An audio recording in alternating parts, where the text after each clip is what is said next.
이제 본격적으로 시작을 합니다. 주류들이 이제 팔걷어붙여 놨을 거예요. 은행들이 혈안이 되어 있다. 은행이 라이선스가 깡패거든요.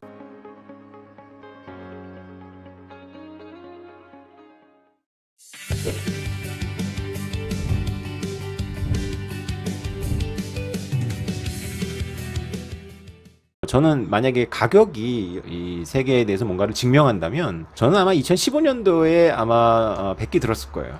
제가 2015년도에 비트코인이 30만 원으로 떨어졌을 때도 버텼던 건 저는 가격이 뭔가를 증명한다고 보지 않거든요. 지금도 마찬가지입니다. 가격은 왔다 갔다 하는 거고 우리가 봐야 될 것은 이제 가격 너머에 있는, 그래서 제가 이제 중학생이나 고등학생들하고 비트코인 얘기를 하는 걸 좋아해요. 왜냐하면 어차피 그 돈도 없고, 그리고 엄마 아빠한테 얘기를 해봐야 엄마 아빠가 아들 말 듣고 살 게 아니기 때문에 저도 편하고 듣는 학생들도 부담 없이 듣는 것 같아요. 그러니까 이제 그 우리가 가격에 연연하지 않고 가격 너머에 대해서 얘기할 수 있는 거거든요. 그래서 가격 그 너머를 봐야 된다. 그래서 저는 비트코인을 가격 넘어서를 보면 남들보다 옛날에 1년 정도 먼저 정보를 알 수 있었어요. 왜냐하면 내부자 정보가 없잖아요. 이 비트코인이 그냥 공부하는 사람한테 정보가 가는 시스템이거든요. 그것이 이제 비트코인을 욕하고 주식을 좋아하는 사람들한테 해줄 수 있는 말이에요. 주식은 아무리 법적인 규제나 양심적인 경영자라 하더라도 우리가 인간이 규제로 할 수 있는 한계가 있거든요. 예를 들어서 여러분들이 솔직히 어떤 회사의 중역인데 그 회사가 큰 문제가 생겨서 다음 주에는 회사 주식이 빠질 게 거의 확실해. 그럼 여러분들이 여러분 거는 양심에 따라서 회사 주식을 거래하지 않고 혹은 두려워서 이거 거래했다가 나중에 수사를 받을 수 있으니까. 그러나 여러분들의 동기 동창들이 여러분을 믿고 그 회사의 주식을 갖고 있다면 언지를 주고 싶지 않겠습니까? 좀 적당한 가격에 팔았으면 좋겠다라고. 그죠? 오를 때는 그냥 안 줄 수도 있는데 폭락이 예상될 때는 아마 쉽지 않을 거라고 저는 보거든요. 이것은 규제로 해결할 수 없는 인간의 어떤 본성적인 측면의 또 다른 도덕. 이게 이 자체가 악하다면 그냥 악한 사람이 악한 짓 한다라고 생각할 텐데 이게 또 다른 디멘션에서 보면 이게 도덕적인 거거든요. 그러니까 근대화가 덜 된 사회에서는 이게 도덕이에요. 그러니까 법은 어기더라도 자기랑 같이 있는 사람들을 도와주는 거죠. 이거를 도덕이라고 여깁니다. 아마 여러분들도 여러분 친구가 여러분한테 얘기를 해줬다면 고마워. 그러지. 야, 이거 내부자 정보를 나한테 줘? 나쁜 새끼네. 이렇게 할 사람이. 그렇게 선진화된 윤리의식을 갖고 있는 사람이 몇 명이나 계실까요? 솔직히 양심에 비추어서 어렵다는 얘기입니다. 그만큼 그러니까 우리가 이익이 걸리면 나쁜 짓도 하는데 다른 차원에서의 도덕적인데 이거를 불법이라는 이유로 안 하겠습니까? 그런 의미에서 저는 주식의 내부자 정보는 필연이라고 보는데요.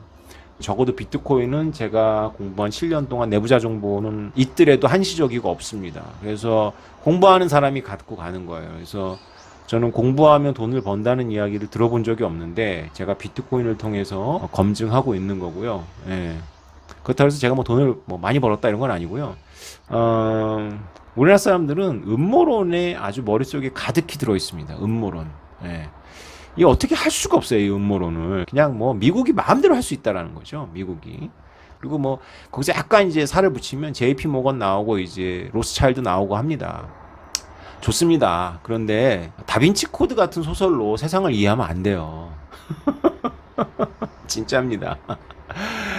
그 음모론의 문제가 뭐냐면요. 음모론은 예측력은 하나도 없어요. 제가 비트코인이 나중에는 은행들의 음모였다는 말이 로스차일드의 음모였다는 말이 반드시 나올 것 같아서 음모론에 빠진 사람한테 제가 물어봤어요. 그럼 비트코인 앞으로 올라 떨어져? 얘기해봐. 니네 음모론적 관점에서 한번 얘기해봐. 자기 모르겠대.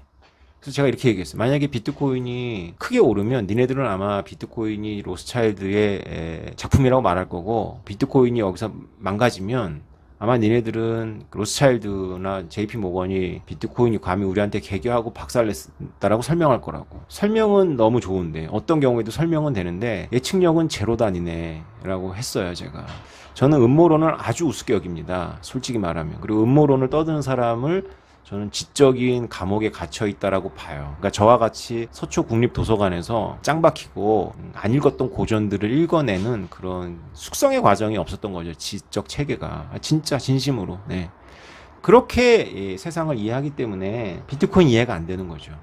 제가 학생들한테 직관하고 논리가 부딪히는 순간들이 많이 올 텐데 살면서 그럼에도 불구하고 논리를 믿어야 된다라고 제가 이제 했어요. 이거 되게 조심스럽습니다. 왜냐하면 논리가 어느 정도 훈련이 된 사람이 자기 논리를 믿는 거지 논리 훈련도 안 하고 그걸 논리라고 믿거든요, 보통. 근데 이제 그래도에도 불구하고 이제 논리를 믿어야 되는 이유는 뭐 그러냐면은 틀려요, 논리도. 논리는 틀리면 그 논리를 수정할 수 있어요. 그래서 그 논리를 수정하면 모형이라고 하는데 모형이 수정이 됩니다. 그래서 모형이 더 진실에 가까워지죠. 근데 직관은 틀리면 수정할 게 없어요. 그냥 내가 직관이 틀렸네밖에 안 되는 거예요. 맞으면 그냥 내가 신통한 사람이 되는 거고. 그래서 제가 저의 직관을 갖고 이렇게 때리는 게 아니라 저의 모형을 가지고 여러분한테 설명을 드리니까 설명이 길어지는 겁니다. 모형 이전에는 이제 세계관이라는 전제가 있죠. 이 세계관이라는 게 결국은 자기 자신이에요. 여러분들의 세계는 객관적으로 존재하는 세계가 아니고 여러분 뇌에서 재구성된 세계예요. 그래서 이 세계관이라는 거는 그 외부 세계를 여러분 뇌에 재구성하는 필터이기 때문에 그렇다고 해서 그것이 마음대로 조작이 된다는 건 아닙니다. 그 필터이기 때문에 세계관은 여러분 자신일 수도 있어요. 그래서 세계관은 되게 조심스럽다. 세계관은 정말 되게 자라나는 세대의 세계관을 형성할 때 이걸 삐딱하게 형성시키면 걔는 삐딱한 인생을 사는 거예요. 그러니까 세계관은 굉장히 조심스럽다. 나이 드신 분들은 그 세계관 갖고 그 세상을 살다 가시는 거죠. 그 세계관이 이제 외부 충격에 의해서 바뀔 수도 있지만 저는 비트코인을 7년 동안 떠들면서 비트코인 떨어질 때도 그놈의 음모론에서 얘기하는 그 세력 때문에 안 된다고 얘기하고 비트코인이 올라가도 그놈의 세력들의 음모라고 얘기하는 이 논리야말로 제가 버거워하는 논리예요. 도저히 상대가 안 되는 거예요. 뭐냐면 여러분 스스로 대답을 해보세요. 그거 굉장히 나쁜 세계관이에요. 일단 굉장히 그 허무주의적 세계관이에요. 거기에는 구원이 없잖아요. 그냥 모든 게 음모예요. 그러면 여러분들이 할 수 있는 실존적인 처세가 뭡니까? 그냥 세상은 다 그들의 그 조작이니까 나는 노예처럼 살다 죽든지 아니면 뭐 그거에 맞서는 세계관이 없어요. 거기에는 맞설 수도 없으니까 그거 누군가 맞서가지고 일어섰다면 그것마저도 음모의 일환이라고 보는 거 아니에요. 그죠? 음모론을 극복해야 됩니다. 그래서 세상 만물을 의도를 가지고 풀어내는 거, 사람의 어떤 의도를 가지고 나레이션을 만들어내는 것들이 음모론의 얼개거든요. 그래서 그게 이제 신문이에요. 신문에서 이제 정치면들이 보면 그 누군가의 의도로 이제 풀어내잖아요. 그게 틀리다는 이야기는 아니고 인간 세상이니까 의도가 중요하고 그렇게밖에 볼 수 없지만 그게 다면 안 되는 거죠. 예, 다면 안 되는 거예요. 그래서 세상은 그렇게 사람들이 의도가 있겠죠. 의도한 바가 있겠지만 의도만으로 풀어지는 건 아니거든요.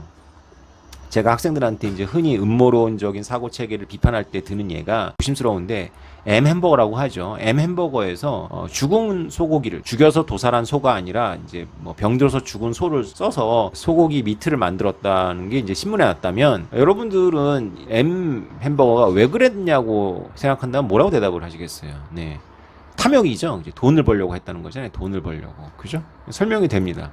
그러다 보니까 이제 비윤리적인 행동을 한 거죠. 근데 만약에 M 햄버거가 원가에 비해서 굉장히 비싼 좋은 소의 고기를 써서 미트를 만들었다면 그런 게 이제 뉴스에 나왔다면 여러분들은 뭐라고 대답하시겠어요? 왜 그랬어요? 예, 그것도 돈 벌려고 하는 겁니다. 돈 벌려고. 그래서 자신의 기업의 이미지를 고양하기 위해서 그렇게 했다라는 거죠. 저는 이 둘이 틀리다는 얘기를 하는 게 아니에요. 근데 여러분 음모론의 얼개의 함정을 아시겠죠? 이렇게도 설명이 되고 저렇게 설명이 되잖아요. 다 의도잖아요. 그죠? 그러니까 아무것도 설명 못 하는 거예요, 사실은. 네. 그 자체는 명제가 맞는 명제지만 어떤 것도 설명하지 못하는 거죠. 의도야 다 돈 벌자고 하는 건데 돈 벌자고 하는 게 어떤 구조에서는 죽은 쓰면 안 되는 고기를 쓰는 범죄 행각으로 나타나고 어떤 구조에서는 다른 타사보다 훨씬 더 좋은 고기를 쓰는 걸로 나타날 수가 있죠.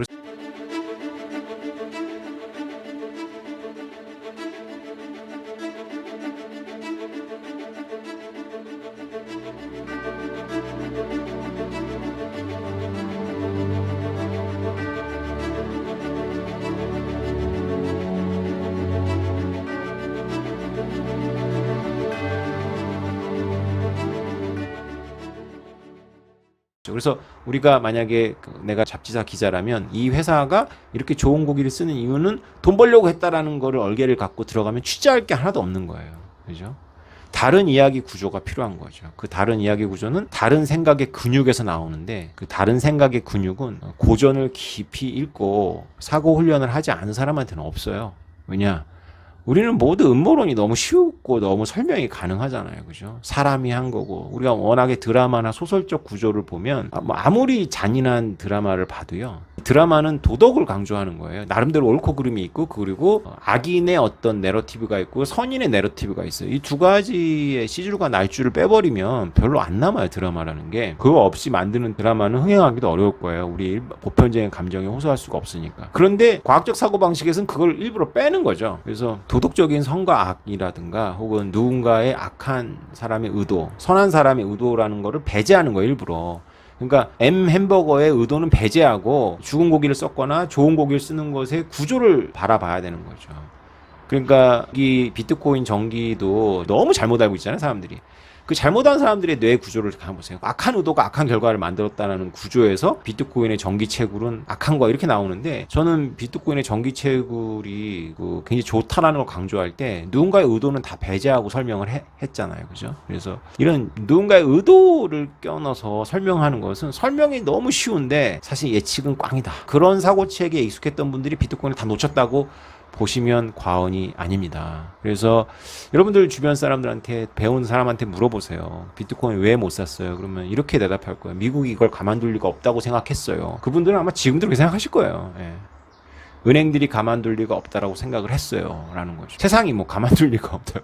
뭐 누군가가 좋아한다 그래서 그게 꼭 일어나고 누군가가 싫어한다 해서 그게 안 일어난다는 그 세계관은 어디서 나온 거예요? 어디서 배우셨어요? 묻고 싶어요. 그래서 신문을 안 읽는 게 좋아요. 왜냐하면 신문의 기자들이 가지고 있는 기본적인 내러티브가 음모론적인 사고 체계예요. 왜냐하면 그렇게 내러티브를 쓰지 않는 독자들한테 너무 어려워요. 이게 논문 같거든요. 그래서 매스미디어가 참 득보다는 해가 많다라고 저는 생각을 합니다. 사고력에 있어서, 상상력에 있어서. 여러분 생각해 보십시오. 여러분은 제가 경험했던 것에 한 5분의 1, 6분의 1 정도 경험하셨고, 저는 겨울은 한 대여섯 개, 긴 겨울을 3개 지나왔죠. 그리고 비트코인 역사에서 가장 암흑기였던 2014, 15, 16을 저는 견뎠습니다. 그런 관점에서 본다면 함부로 얘기를 못 하실 거예요. 만약에 누군가가 이거를 기획해가지고 이렇게, 그렇지 않습니다. 그때였다면 여러분들은 아마 비트코인은 미국이 가만두지 않을 거고 은행들이 가만두지 않을 거다라는 것에 손을 들었을 거예요. 음모론을 배격하자 그래서 음모가 없다는 얘기는 아닙니다. 음모가 잘 안 맞는다는 거죠. 그런 지적 설계자가 없다는 거예요. 이 지구에는. 그런 넵틸리언이 없다는 얘기죠. 넵틸리언이 있을 수도 있어요. 사실은. 모르겠습니다. 저는. 파충 인간이 있을 수도 있는데 아무튼 선택하십시오. 여러분들이. 사토시 나카모토가 유대인이었고 미국의 CIA의 에이전시거나 뭐 NSA의 에이전시거나 혹은 로스차일드 가문이 만들어낸 인물일 수 있겠죠. 그것이 여러분들의 비트코인 투자에 어떤 영향을 미치는지는 잘 모르겠어요. 그래서 사실 거예요? 안 사실 거예요? 이걸 물어봐야 되는 거죠. 네, 은행 뱅커라고 하는 은행 엘리트들이 눈치를 채고 꽤 됐고요. 그래서 이걸 은행들이 비트코인을 만들었다, 비트코인을 가지고 뭔가 한다, 이런 생각은 좀 여러분 좀 재고를 해보시고요. 그렇지 않다라는 관점에서라면 이게 굴복이 맞아요. 그래서 이것은 준비된 굴복이라는 것까지는 제가 동의할 수 있어요. 이거는 막 코너에 몰려서 했던 굴복은 아니고요. 오늘도 이제 말씀드렸지만은 대략 2013년, 14년으로 거슬러 올라갑니다. 그걸 제가 어떻게 눈치를 채냐면 몇 가지 징후가 있는데요. 다 말씀은 못 드리겠고 벡트 얘기 하나 드릴게요. 벡트라는 회사가 있죠. 미국의 뉴욕 증권거래소의 모회사가 ICE라는 회사인데 그 ICE의 회장님하고 그 아내입니다. 그 아내가 이 회장님하고 나이 차이가 꽤 되는데 원래는 이제 그 회사의 마케팅 담당 이사였던 것 같아요. 근데 이분이 그 회사에 이제 퍼스트레이드가 됐는데 이 두 분이 이제 비트코인에서 기회를 엿보다가 이제 벡트라는 회사를 세웠습니다. 근데 그것에 대해서 포춘지의 기사를 유심히 바라보면 2013년도, 14년도예요. 그래서 2013년도, 14년도에 엘리트 은행가들이 모여서 비트코인을 어떻게 죽일까를 고민하다가 비트코인을 죽이지 못한다는 결론을 얻습니다. 거기서 이 두 부분은 그러면 비트코인을 죽일 수 없으니까 포용해서 가야 된다. 그렇다면 비트코인은 국경을 넘으니까 비트코인 기반의 신용 창출 기능이 가능하겠구나라는 생각을 했습니다. 그래서 그 이후로 3년 동안 준비해서 만든 회사가 벡트고요. 이 부부의 이야기를 이제 여러분들이 유심히 읽어보면 2013년, 14년이고요. 캐서린 혼이라는 그 미국 검사 있죠. 이 비트코인 관련해가지고 수사를 담당했던 검사의 인터뷰를 봐도 2013, 14년입니다. 네, 그래서 미국의 엘리트들은 2013년도에 어떤 아주 코어 그룹이지만 어떤 공감대가 형성돼요. 그 공감대가 뭐냐면 비트코인은 없앨 수가 없다. 그래서 비트코인 없앨 수가 없다면 우리는 천천히 충격을 최소화하면서 천천히 주류화해야 된다라는 거죠. 그리고 비트코인은 워낙에 패러다임 시프트라는 기술이기 때문에 그냥 얘는 왕이 될 운명을 타고났던가 죽여야 되는 거예요. 워낙에 파괴적이에요. 그래서 둘 중 하나예요. 얘가 주인이 되든지, 그러니까 이걸 이제 한중섭 작가의 표현에 의하면 얘가 제국주의가 비트코인 제국주의가 되든지 비트코인은 없애야 되는 거예요. 근데 뭐 비트코인 제국주의라는 표현이 조금 뭐 과할 수도 있다고 보는데 그들이 그렇게까지 생각하지는 않았지만 비트코인은 일반 시민은 아니고 얘는 굉장히 길들이기 어려운데 얘가 많은 것들을 바꾸니까 얘의 충격을 완화하기 위해서 최대한 그 지연 작전을 펼치면서 지연 전략을 펼치면서 은행 금융권이 먼저 적응을 해야 된다라는 방향을 대략적인 윤곽을 그러니까 첫 번째는 이제 비트코인 없앨 수 없다라는 거에 동의를 2013년하고 14년에 하고요. 개별적으로 각각의 플레이어들이 처한 위치에 따라서 ICE의 오너들은 벡트가 뭐냐면 그러니까 쉽게 말하면 비트코인 기반 은행이에요. 비트코인 기반 신용카드를 만드는 것부터 시작을 해가지고 이제 쭉 거기까지 가겠다는 거고요. 스타벅스도 설득하고 했었죠. 이제 인터넷 시작이라고 보시면 돼요. 지금까지는 PC통신 시대였다면 이제 인터넷 시작이니까 주변에서 혹시 지금 비트코인 너무 늦은 거 아니냐 그러면 이렇게 대답하셔야 돼요.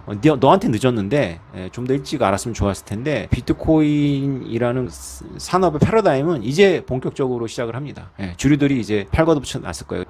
은행들이 혈안이 되어 있다. 그래서 거래소까지 하려고 할 것이고, 그리고 은행이 라이선스가 깡패거든요. 그래서 은행 라이선스 가지고 가장 하기 쉽고 쉽게 돈 버는 게 거래소기 때문에 한국이 좀 늦더라도 미국에서부터 혹은 뭐 영국계 이런 호주나 이런 데서부터 아마 본격적으로 시작을 하는 분위기지 않을까. 이런 큰 그림을 보셔야 된다. 이런 부분에 있어서 금융 구조나 이런 걸 연구하시고 공부하셔야지 그렇게 하루하루 뉴스 뭐 이런 거 그런 건 뭐 트레이딩 하실 분들한테 너무 중요하지만 가격 너머를 봐야 된다. 의도 중심으로 세계를 읽는 세계관을 뽀개야 된다.